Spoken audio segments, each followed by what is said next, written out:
jina lako. Jina lako ni jina kuu lipitao majina yote. Katika jina lako Baba tumepata kujifunza tangu mwanzo wa mwaka huu na hata tumefikia mwisho wa mwaka. Umekuwa mwema Baba wa rehema kuanzia mwanzo mpaka sasa hivi.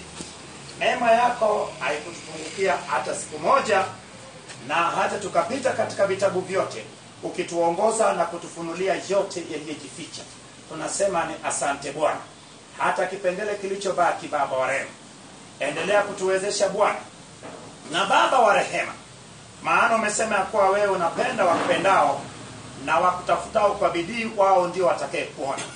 Tunakutafuta kwa bidii Baba, tukuone neno lako Baba ikiwa ni sehemu ya maisha yetu.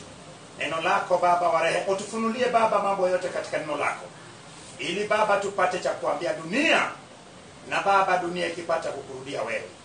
Asante Bwana, maana wewe ni mfundishaji. Hata leo upate kutufundisha, na mafundisho yako yaguse maeneo tofauti tofauti katika miili yetu Bwana.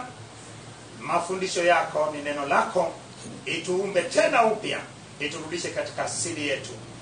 Nami nasema ni asante Baba wa rehema, maana leo tena utanitumia Baba kama chombo chako.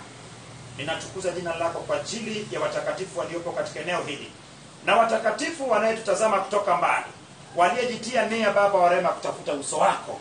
Usiwasahau Baba, unapotukuza uwakuse na wao Baba, katika jina la Mungu Baba, Mwana na Roho Mtakatifu, na mtu mmoja aseme amen. Amen. Basi watu wa Mungu, tupo kwenye kitabu cha 66.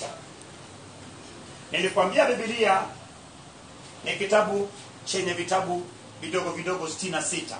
Kitabu kimoja kikubwa yenye vitabu 66. Na inayo agano mbili, agano la kale na agano jipya. Agano la kale inaongelea sana mambo yanayohusu taifa moja, taifa la Israeli. Agano jipya inaongelea sana kuhusu mtu mmoja.